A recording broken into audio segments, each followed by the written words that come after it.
Welcome to Hey Tabi, the podcast where we talk about the hard things out loud with our actual lips. We'll cover all kinds of topics across the mental health spectrum, including how it intersects with the Christian faith. Nothing is off limits here, and we are not take two verses and call me in the morning. I'm Tabitha Westbrook, and I'm a licensed trauma therapist, and I'm not your trauma therapist. I'm an expert in domestic abuse and coercive control, and how complex trauma impacts our health and well-being. Our focus here is knowledge and healing.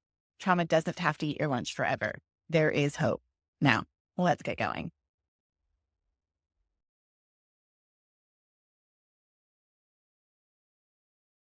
I am here today with Dan Drake, and I'm going to tell you a little bit about Dan. Dan is a licensed clinician. He's the founder and clinical director of Banyan Therapy Group in Los Angeles, California. He is a certified sex addiction therapist supervisor, a certified partner specialist supervisor, and a certified clinical disclosure guide mentor. He, along with Dr. Janice Cottle, co-founded Kintsugi Recovery Partners, and they co-authored 5 books in the Full Disclosure series. They developed the first full disclosure training and certification course, and they provide the highest level of support for professionals, which I thoroughly agree with. In addition, they continue to work on new support resources that clients can use directly. Dan's co-authored several other books, including Building True Intimacy, Creating a Connection That Stands the Test of Time, and Letters from a Sex Addict, My Life Exposed. Dan's a husband and a father to 2 amazing kids and 2 fur babies.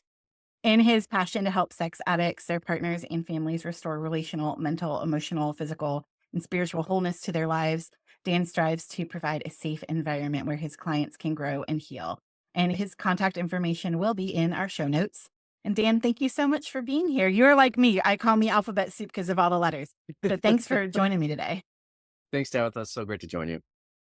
So we're going to talk today about what therapeutic disclosure should actually look like when a partner is struggling with compulsive sexual behaviors, sex addiction, problematic sexual behaviors, however you want to term it, and what it's supposed to look like for the betrayed partners, so the person receiving this information. So you and I have talked about there's a lot of things out there in the news. We've heard some things about what therapeutic disclosure has been for people. And I think both of us would say that's not what it's supposed to look like. So today we're going to talk about what it is actually supposed to look like. I have your book. I have the full disclosure books. You were one of my CSAT supervisors when I was getting my CSAT. So I've had a little bit of exposure to this. We've talked about disclosure, but in that book, you outline a structured process for disclosing the problematic sexual behaviors to a betrayed partner. So first of all, what motivated you and Janice to create this framework for people? And then what sets it apart from other? Yeah. Thank you. I will just say we never set out to write these things the way we did. Like, we were actually working on another project and there was a chapter on disclosure, and we just decided, hey, we pulled our resources and said, hey, maybe there's something we could actually use here. That was probably 4 years before we finally actually published the workbook. Because we realized what we found was, and I think this goes to your second question.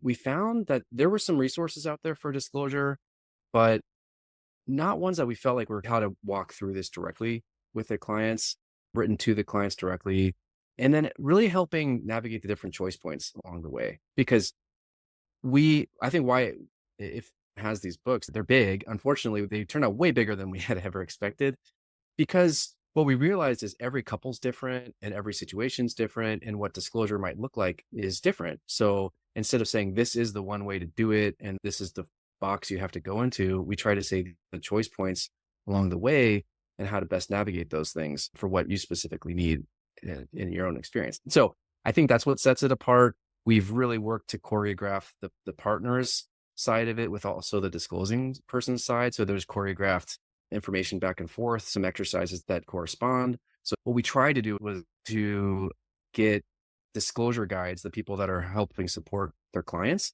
more on the same page. I don't know for you, but I've just seen more often than not, especially if you have 2 providers, 2 therapists, or 2 coaches working with clients, even if they're CSAT, sometimes they may even be specialized. If we don't have the same framework, I've just seen people butt heads and get in power struggles, and I've seen it go really poorly and the clients suffer. So Oh, yeah. we wanted to ultimately help such a delicate that can be so difficult and confusing and painful. We wanted to help support people so that it would be as painless as possible, that actually they could get the information that they needed and the way that they wanted to receive it for the partner. Yeah. I think that's such a key thing is really I hear you saying we want to care well for both people in it. Yeah, right, I know from my work with both addicts and betrayed partners, like it's such a delicate thing. You know, first of all, does the addict actually want to tell the truth to begin with? It's right. on the list, but for the betrayed partner, very often it's information they don't completely know. They may know something. Usually, folks come into therapy for this because there was a crisis of some kind. Something was caught or disclosed or Right, usually. whatever. And so when we do a full disclosure, maybe the addicted person is familiar with obviously what they've done and what they've been into, but the betrayed partner might not be. And so it can be very emotional, very traumatic.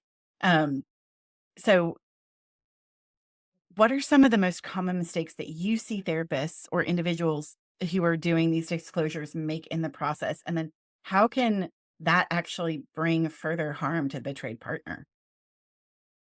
Man, I was just thinking, like, I had a flurry of different things that I've done, I've learned over the years. Unfortunately, some of the things that we put in these workbooks were things I learned the hard way. So, what kind of disclosure are we doing? I think what I'd say the biggest mistake or biggest thing to understand is what are our expectations for what's gonna happen? That may seem obvious, but especially if you have 2 providers working with a couple and they have different sets of expectations that they're preparing, I mean, you're gonna have a real big problem. If the partner is expecting something and the partner's therapist or coach is helping facilitate something, and then what they actually receive is something different, and there's a match with expectations, it's gonna be a big problem. So I think that's the first thing, and that, again, may sound obvious, but I think we have to really clarify what that is. One thing that we did with the workbooks was Janice Caudill put together a research study, and we wanted to see the level of distress from discovery and then the level of distress for closure on a scale of 0 to 10. 0, no distress; 10, the worst you could possibly imagine. As no surprise, the survey response we got, discovery, and I might miss the numbers here, but discovery was about a 9.7 or something. It was about as bad as it gets. 9 point, it was in the 9 point something. So really, really bad. Disclosure, the level of distress wasn't nothing. It was like 7 point something. So obviously there's a lot of, it's difficult. It's painful to do a disclosure. One thing that I found really helpful though is what we also looked at, what was the distress of the wait time between discovery and disclosure. And that was actually like a 9.2. So for the betrayed partner, um, the wait between and every betrayed partner probably knows this, but a lot of specialists don't. That the longer we wait, where the partners, I know something's wrong, but I don't know the full extent of it, and I feel Yeah. like free falling. That's so horrible. So I think another mistake is waiting too long. Say that the addict's not quote unquote ready, which is tricky. When are they ready? Does that mean they don't have the empathy skills or awareness of their addiction and what the extent of it was?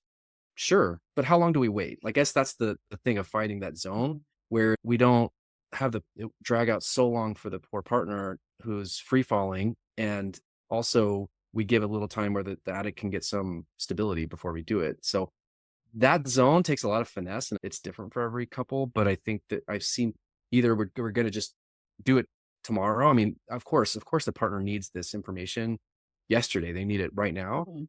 but to do this well, especially if we're like I advocate for a written disclosure, For it sure. takes me roughly 6 to 8 weeks to prepare somebody for it. Sometimes less, sometimes more, but there's a lot that we do in the prep. So I think, yeah, doing this, knowing that it's going to take some extra time to prepare a document, helping someone support on the addict side to prepare a written document for the partner to also vet questions. What Mhm. questions do they have? What do they need? We do a needs assessment for the partner. What are the things I need and don't want from this? That helps tremendously on the addict side.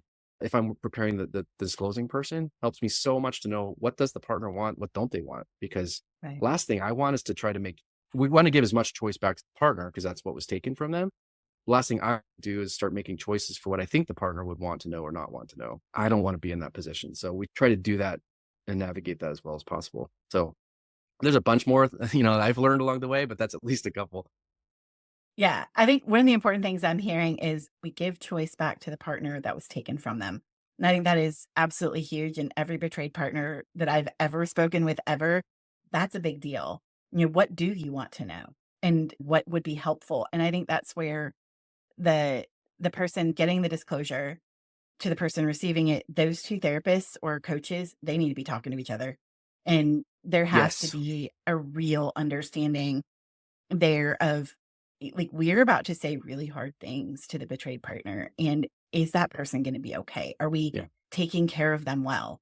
And I think that is a piece that I hear getting missed a ton. Like, they are told what they can do when they receive the disclosure, including what their facial expressions might be able to be, and Or what they can what their say or behavior. not say. Yeah. Right. No, And right. it's like, man, that's very unfair and inappropriate in a million ways to this person who has had the rug literally pulled out from under them in Yeah. so many ways. I agree. I mean, even to the point, so I have a general process of how I do disclosures, but I think all of us doing this have to have humility where let's say I'm preparing the disclosing person. That partner is the expert in what they're working with someone who's the expert in what want to know and don't want to know. And that's sometimes that's a tricky target because sometimes I need to know everything. So figuring what that is and what I really need to know versus what do I want to know and all those kinds of things. But to the point, where does a partner feel safest to do this if in person?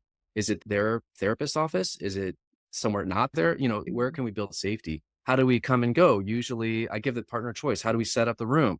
Where does the partner want to be seated in that room? And where do they feel safest for their significant other to be seated? These are maybe small things, but I try to do that where, again, betrayal, you don't have betrayal without deception and lies and Mhm. withholding and even emotional abuse that can happen in situations. So I wanna restore some of that choice that was taken from the partner in the little ways as well as the big ones. So, I think that's critical, and being able to collaborate, like you said, is so important, and I've seen people like, "This is my process, and this is the way it's gonna go," and almost having the partner have to sign certain things about what they're agreeing to and what their code of conduct is gonna be, and I'm just like, that feels pretty disrespectful and demeaning to someone who's been betrayed and traumatized. Yeah, I would agree with that. It's not helpful to them, and it certainly isn't going to bring healing. It's going to feel trapping to someone who's been betrayed. One of the things that I am curious about with the addicts I work with is, why do you want to disclose? Right. And I want to know, is it because I want to feel better, or is it because I actually give a crap about my partner Yeah. and I want my partner to know what has happened so that we can either work toward healing or even dissolution, right? This is one of the things I've heard from a lot of betrayed partners. It's like, oh, well, they confessed and I know everything now. I'm supposed to reconcile. And I'm like, that Oh. isn't necessarily truth. You need to know what happened, absolutely, but you don't necessarily need to reconcile because of that. Sometimes things are just broken. Yeah, I'm just gonna use a building metaphor. I see moving forward in a relationship without a disclosure as buying a house without doing an inspection or appraisal. You're just Mhm. trusting everything underneath all the infrastructure is working the way it's supposed to, and there's no dark secrets here that are gonna pop up later. Most people would not opt for that. Also, but on the other end, if you do an inspection and appraisal, let's say that's the disclosure, that also gives me informed choice what I can do. Not necessarily now I'm Mhm. obligated to have to restore something that I don't feel like uh, I'm able or willing to move forward. It gives you the information, it gives you the ability to make informed choices, I think. And sometimes the information, I don't know, I was going to say this, we might talk about this later. The information doesn't come just in the information shared, it's also how the betraying person shows up Yep. in the disclosure process. Are they dragging their feet? Are they getting really defensive? Do they take this with as much openness as possible? I mean, nobody's perfect, but are they scared of the process and maybe unsure of it, but they're willing to do whatever it takes to heal and restore? That's a different attitude than someone who's defensive, belittling, undermining, not refusing to do it. Those kinds of things do show a lot about someone's willingness to heal and restore. Absolutely. And I think to me, there is a difference between someone who is an abuser, who is that is their nature. It is in all of the ways that they deal in relationship. The person who's the partner is to be consumed. I refer to it as basically they see them as a couch that can talk and make sandwiches, essentially. And the person who is really truly addicted, they are not overall an abuser. They may have been abusive in their addiction without Hmm. question, and they are harmful, very harmful to their partner. but there is a brokenness and a, "Oh my gosh, I don't wanna do this." There is almost a relief in getting caught in some ways, Mhm. and even though they're scared, they're willing to be transparent, even if it's in some ways imperfect. Now, I'm not saying I think disclosure should be as close to everything as humanly possible, because the worst thing for betrayed partners, and then there's this 6 months later, right? I do think it should be very thorough, but also, that posture of coming in to the partner and the humility of, "Yeah, I did these things, Mhm. and I hurt you deeply." I call it, with the guys I work with, sitting in the suck. Sometimes you just gotta sit in the suck, and you You gotta do. own your stuff, Yep. because that's the only way things are gonna change and have a shot at getting better. And Yeah. even then, the betrayed partner gets to hear it and decide then what they do with it. Yeah. And there might be things, I mean, if you have found out that your partner of 20 years has been getting prostitutes and all kinds of things, been a swinger behind your back, like Spent your kids' that college might, tuition, yeah, account. yeah, Yeah. there may be no coming back relationally from that. Yeah. Just because they were transparent, that's good for their own soul, regardless. So it's always good to disclose and be transparent for your own soul. But that doesn't mean your relationship will survive.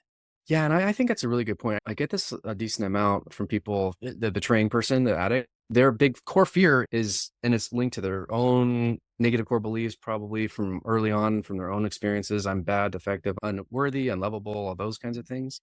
And so I'm going to hide these things about me that I'm so ashamed of, because if you really knew all of me, there's no way you'd stay with me. So there's this core fear that most addicts have. I mean, I will just say, to empathize with the person doing the disclosing, it's really scary, because you're saying, I'm trust me, by sharing this stuff, it's actually going to help potentially heal and restore your relationship. More often than not, couples heal after doing a successful disclosure, not split. I don't know percentages, but I don't have that in front of me. But more often than not, the couples make it because there's a willingness to build honesty back and truth in the relationship. And I think for betrayed partners, again, it's how the betrayer shows up. Do they own their stuff? Do they answer honestly with humility, even if it's difficult, even if it's scary? I would say yes, those relationships have a shot. They're probably not abusers overall, Right. You're you right. know? Right. Well, that's what I was going to say, that the core fear that the addicts have of, I'm going to share all this, and I don't know, there's no guarantee that my partner is going to stay with me. Sometimes people try to control that outcome and say you have to stay for a certain time period. But anyone that's sharing that with me, that fear that I'm going to share all this stuff and leave me, I also have to say, well, you both have to walk forward in some kind of faith, because if your partner is moving forward in this relationship, there's no guarantee you can give that says, I will never do this again. So the partner has to have that fear too, on some level, that you are committed to your recovery program, that you won't continue to act out. So there are fears both ways. I think that's what makes the relationship beautiful and healthy to heal from this, because we've walked forward in those things, and there's been reassurances, and we've built some security and safety back and trust back in relationships. So now it's actually stronger. But it's a delicate time when we're talking about disclosure. It's really Mhm. delicate for couples in this place. Yeah, absolutely. But I think the time piece of it, so I work in a lot of faith-based circles, and there is, for whatever reason, this truncation of time that I see all the time, where it's like, okay, so we did this piece. Now you got to go do this piece. Now we're going to go do this piece over here, and everybody's going to be happy, and we're going to be done with you in 6 months. And I'm like, oh, that's hilarious. Because first of all, the research doesn't even bear that out. Mhm. Not even a little bit. It's like 3 to 5 years for infidelity alone to truly recover when everybody's doing the work. When it's yeah, And that's under, that's good situation. Sometimes it just right, prolongs indefinitely. right. And so I think, especially in the faith-based communities, oh, well, the betrayer repented. They told you everything. Like, let's move on, go have sex. And that is not good. That's not good practice. It does not care well for the betrayer or the betrayed, to be honest, at all, because Yeah. you're asking the betrayed partner to do something they may feel very unsafe in a very intimate setting. And you're asking the betrayer even to enter into something they may not be ready for, which I don't think a lot of people think about. I've worked with guys who are like, I'm not sure I'm ready, because like my whole mentality was every 72 hours I have to have sex or I'm going to go look at porn. So I've been looking at porn and Mhm. doing all this stuff. And so I'm not sure I'm ready to enter in, and they feel pressure. Yep. And I don't think that faith-based communities really think all that stuff through, because there's not enough conversation about it. I agree. Totally agree. And I think this, and doing a couple of talks this year, the other F word, forgiveness.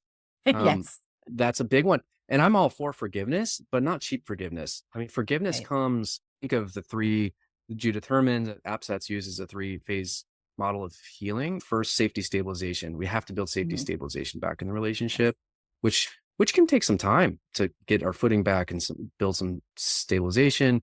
Then the next phase is remembrance and mourning, right? Like Mhm. that piece, that can take a while because Mhm. the partner needs space and time to heal, to understand for themselves, understand the different dimensions of impact, and then also to walk through this with the betraying person and that they fully are seen and known. And that can take time too. So these things don't, we can't rush the healing. It does take some time and it takes active engagement to be able to actually do the healing. But yeah, I've definitely seen that this push to like what we want the happy story, the happy ending Mhm. story or the redemption story. We always want to go towards that. But Yeah. if it's too quick, it doesn't, usually there's missing pieces and usually the betrayed partner will suffer long term because Yeah. it's like covering over an infected wound. You might be okay, but it's that you didn't actually clean the infection out. Right. So yeah. Yeah. And I think especially in the church proper, there's not a ton of real understanding of abuse dynamics either. And so abusers in particular, who are destructive people who are destructive in all areas, they are real manipulative and they're very charming. You know, I always say I'd love to have a beer with the guys that I've worked with in that space. I wouldn't marry any of them. So a lot of the betrayed partners are like, no, you don't understand. There are other things here. And the church or even the coaches or therapists are focusing just on the addiction and Yeah. not the whole relationship and looking at, hey, are there other things we need to know? I know I presented at the PSAP conference back in November of 2024. And that's one of the things I said for churches is you need to have a off ramp from just addiction treatment and support to abuse, Mm. accountability. That's different. And then how are you caring well for the betrayed? Because that is an area I see get missed all the time. Is well, we got something for the betrayers, but it's like, well, what are you doing for all their partners? And there's nothing. Well, and it is tricky too because a lot of the initial effort goes towards the addict, towards the betrayer, because understandably they need help because there's a problem here. So we're focused there. But that doesn't, with betrayal, you're going to have betrayal trauma, you're going to have all kinds of symptoms. And I don't think what people realize, like the betrayed partner may, especially early on, their survival coping strategies, they're trying to make sense of this world. Like it's really confusing, overwhelming, a lot of feelings. It can look pretty messy. And especially if the person's manipulative and abusive and or abuser, they're gonna they're gonna push that a bit. They're gonna make their partner look like the crazy one or the problem one, and they're gonna look good. And so you can miss that, especially in the faith-based community. You could obviously miss that too. So I hear what Yeah, you're saying. absolutely. So let's talk about polygraphs. This is P word. something, the P word. Mhm. This is something that a lot of the trade partners in particular do not understand. And I hear a lot of feedback in survivor communities about it. And A, why do we even do a polygraph backed disclosure? And what role should it play? Like, what is the purpose and what should we know about this? Yeah. Well, I have to say this. I just have to say this. Even within the CSAT community, as in even in specialists, we don't have a universal stance on this. So I'm sure it's got to be confusing out there where you'll have people so adamantly saying, don't do it for these reasons. And you have people that are like, we have to do it for these reasons. So it's really confusing. I never force somebody to take a polygraph. I think that isn't ethical. I think we have to give people informed choices. Again, we Mhm. give informed choices. I've personally seen a lot of benefit of the polygraph, and I can say why. Um, and I first when I got into this field, it felt like, whoa, we're talking polygraph. That seems extreme.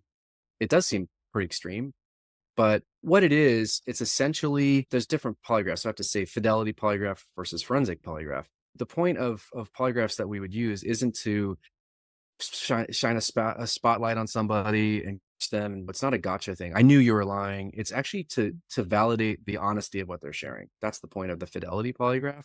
Not to pull punches or anything, but that it's to validate I'm telling the truth here. Because let's be honest, if you've got betrayal, you've got lies, and the person's was lying. They were being deceptive. I want to believe that everything they put on this disclosure on this piece of paper is the truth, but they already have lied. So this instrument that we can use is another validation that this person is telling the truth and what they're sharing, and that they're not holding something back or some things back. So Mhm. that's the use of it. The main use, there's different ways that this goes about. And there's not like a universal protocol, unfortunately, for these. Mhm. So some people uh they misuse it, and I think give crap to what the actual process is. I've worked with a specific examiner for, I don't know, almost 20 years, and he shares his process. It's not perfect. I think that's where people will get anti-polygraph. They'll use, I don't know what the meta studies are, something like 87 or 90 something percent accurate. Not perfect. You Mhm. can have false positives and false negatives. What I always say though, because if it's the addict saying, "Oh, see, they're not perfect," you can, false positives, false negatives. I always want to know, well, where's your energy? Is your energy protecting yourself for this possibility? Or is it trying to protect your relationship and what your partner needs for safety? Because if you don't do it and your partner's saying, "I want this," you're putting Mhm. 100% responsibility on the partner to just believe your words when your words have lied. So Right. yeah, more often than not, if someone's being truthful and they're being fully forthright, I have seen some misses, but it's rare that Mhm. someone who's lying will pass a polygraph done well, and someone who's telling the truth will fail a polygraph. That's rarer, but yeah, that's the main intent of it. And I think that the spirit of using them. I'm curious. I don't know if you have a different take on them, but again, our field is split on them, but I've definitely seen the value. Yeah. I think my general take on them is if I feel like the addict is ready to be truthful and honest, I expect them to pass. And I think that's one of the criticisms. It's like, oh, well, like a lot of these guys pass the polygraph. And it's like, yes, if they have a good therapist who's guiding them in the process, ideally, because they fully disclose, Right. they should Yeah. pass, right? And if we And if fully talk they, them with the point of it, and yeah, they get what we're doing. Yeah. right. So it is protective in some ways. If I don't think somebody's going to pass, I'm going to be real honest with them about it and be like, man, this is going to go badly for you if we don't have everything. And so I think that can be some assurance if, again, if they're done well. Yeah. And I do Right. think that that's the piece that is a little bit hard for us because it isn't standardized, right? You have to know your therapist. You have to know the betrayer's therapist. I know that in my team because we make sure that there's good wraparound care. And if I'm being asked for betrayed partner specialist, I know who on my team is amazing at that. Mhm. I'm good at working with the betrayers. Yeah. We do releases, all of those things. And that way we know what does the betrayed partner need? What is that person going to need from their betrayer and all that stuff. I think it really breaks apart when you don't have that or you have even a specialist who is not thinking about how will this impact the betrayed partner. Yeah. And I think that there are like anything, there's folks who do an amazing job and folks who do not. And so you can get into situations with that. And I think Mhm. that's where asking lots of questions and for the betrayed partner to remind them that they have agency. They do not Yeah. have to say yes. They can say, Yeah. I don't like this. I don't like what's happening here. If you really want to do this, like I want to talk to your therapist. I want to know if they're decent. Sign a release. I think it's fair. I think it's a fair Totally. thing to ask. I actually try to preempt that because I learned along the way, I think I was naive. I need to earn trust. I need to earn trust from the betrayed Mhm. partner, especially if I'm working with with the Mhm. betrayer. So I actually try to preempt that, and we'll do a four-way meeting if we can, so that the partner gets to know me a little bit, my process. I try to keep it as safe for them as possible because I want them to know that I might be working with the addict, but I'm also a partner advocate. I'm trying to help restore, if they're choosing to, I'm trying to help restore the relationship, which means I need the partner's perspective because I'm probably not getting the whole story from the addict either. And I want to make sure I'm on the same page with them. So yeah, I 100% agree. Yeah. I'll just, one thing on polygraph, I'll just say for my experience, when we have polygraph, someone's going to be going through the polygraph, they just seem to do a more thorough job on the disclosure. They seem to do a deeper dive. They seem to be a bit more, I don't know if invested is the right word, anxious. They're definitely more anxious because of the Mhm. poly. They seem to, I don't know, just do a more thorough job. And sometimes the night before, the day of a polygraph, more information ends up on the disclosure document. Is that Mhm. coincidence? I don't know. Is it their memory just finally got it? I don't know, but it's not uncommon. Yeah. So And it's been helpful. out of curiosity, what is your stance on providing the disclosure document to the betrayed partner's therapist in advance? That's something I tend to do so that Yeah. they can look through it and go, hey, here's some places that could be real problematic so that the betrayed partner can be as prepared. So, not giving it to them because I think that the betrayer absolutely needs to be the one to read it without question because they Totally. need to own Right. their stuff. But to give the, other therapist a heads up on like, hey, here's what's coming. Yeah. These are all, for anyone listening, these are all the kind of controversial points in our field. So thanks for in doing it so delicately. My 2 cents. I actually seen the field shift a bit. I don't think that was standard practice before, honestly, where betrayed partners, therapists, or guide got the document ahead of time. I'm seeing it happening a lot more common now. I actually welcome it, to be honest. If I'm on the partner side and I've worked with the other person a decent amount and know the work, I may not need it unless the partner wants me to. That's another choice point. Does a partner sometimes Mhm. I've had partners, I don't say I don't want to be the last person in the room to know this information. I feel Yeah. like I've been in the dark, so I want my guide to be here with me fully. Yeah. Okay. More often that doesn't happen as often as, yeah, I want you to see it because I want to, know what for you can prepare like what I'm going to be in for. Or just did they honor my needs assessment the way that I wanted it? So for me, if I'm working with a betrayer, yeah, I usually give it if the partner's Mhm. open to that, because also I want to see, did I miss something? I try to cross-reference the needs assessment, make sure I didn't miss something, but there's very possibly, let's just say, for example, I don't know, the addict uses the phrase acting out Mhm. in the disclosure document. May not be a big deal, but there are some partners that do not want to hear that phrase because it Right. like it's minimizing. They want to know, what did you do? I don't want you, that just feels like you're minimizing the Right. extent of it. I might not know that, and maybe I'm preparing this document. I don't know that that's going to be triggering, but the partner's therapist may very well know, no, we can't have that in there because that's going to Right. trigger them. So that's the stuff that might come back. Okay, we can change that, no problem. But I might not know if the partner's therapist has seen that. So just things like that. I think it's another set of eyes to also protect what the partner have the partner get what they're really needing and wanting from this experience, as well as being prepared for what's coming. Yeah. So, what is your stance on the betrayed partner? I'm going to ask this controversial question. Yay! It's real exciting. What is your stance on the betrayed partner Getting the getting document. a printed copy? Yes. You see me squirming. Um, I'm a kinesthetic learner. So usually if I'm in session, I just tell my client I usually need to take notes because that's how I Mhm. process. If it were me in a disclosure, I'm not as much auditory. So if I'm the partner and I'm sitting in a disclosure, I wouldn't get the same benefit as if I saw a document and could write on it. Mhm. So my stance is, I think it depends. I mean, what does the person, do they want to, is that the way they process their visual processors and so they can see it? Do they, ideally it'll be as relational as possible so that the addict can share this to the partner and we don't have, we're not just buried in papers, but it's something I would talk to the partner about. And it's how do we make sure that the partner is reading along with what's being shared? Because they can probably read faster than what's the addict is reading Right. verbally. I've had that where a partner's like, you know what? I really want the document and that helps me to be able to see it. I will commit to, and that just, if it's going to help, I'll cover up what's coming and just work down that way. Mhm. So I'm not going to read ahead because then they're actually in the present. So I'm okay with it. I know some people are adamantly not okay with it for some reason, but if the person needs that for how they process information, why would I refuse that? Right. What about them taking it home with them after the session? Uh, I don't usually do that. Yeah. So, and I made that mistake. Yeah, anyway, I learned that I actually do have a policy for that.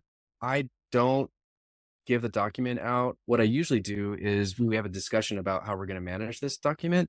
I don't want that partner to feel like this is the only time they're ever going to get this information. I'm not a big like shred the document right after Yeah. disclosure either, but is there a place where we could hold it for a time period, whether that's in the therapist's office or something, the addicts, whatever. We talk about it because what I want to do is build containment. So I'm not going to say you can't get to have this information, partner. It's let's give you support as you read through it. So that's how I've handled it. I don't know. There's different. responses. It's a lot of information. It's really sensitive. And I like to have support while people are reviewing it if we need to.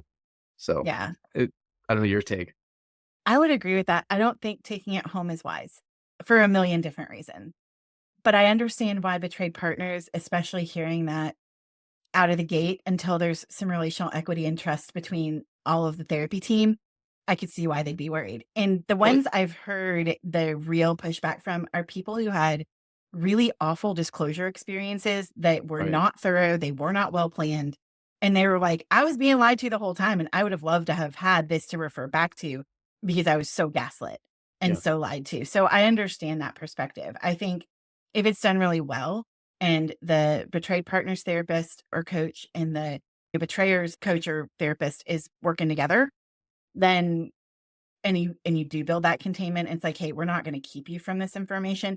But also you reading it at 3 in the morning, 3 glasses of wine in is probably not real helpful for you, which is sometimes what could happen. Right. And, we want you to be well cared for. Hmm. We're Yeah. not keeping anything from you. And I think that's really the difference Hmm. that a lot of betrayed partners have not gotten. Right.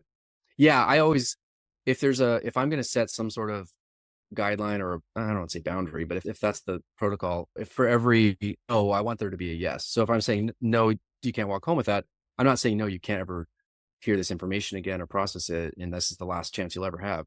Not at all. I just want to build a support structure around that. So yeah, I Yeah. agree. Yeah. It's caring kindness. And I think, again, that's where all of the parties working in this space, and I'll just say it out loud directly, really need to understand abuse dynamics. Because if you don't and you are missing them, and this is being used as a weapon to further harm the betrayed partner, or they're feeling lied to and unsupported, and like, okay, now you got to just get over it and go have some sex, which is what they hear often from folks who are not really considering all of the factors, in my opinion. I will give that charitable structure to that, that they are feeling so dismissed and minimized, and they're over there feeling like they've been stabbed to death. Yeah. And that has to be considered.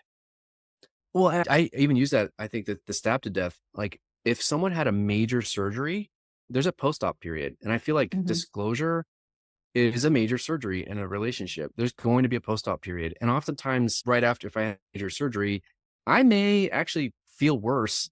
It may be worse before it gets better. Sometimes it's with disclosure too. I think that's the other thing I would say to the betrayed person. And I have to be really clear. This is the starting point, not the finish line. Like some guys I've worked with, they think, okay, I've done this big, and it's I'm not minimizing it. Like they've done this big thing, they've checked the box. Now let's go on with our life. Let's get back to the way things were.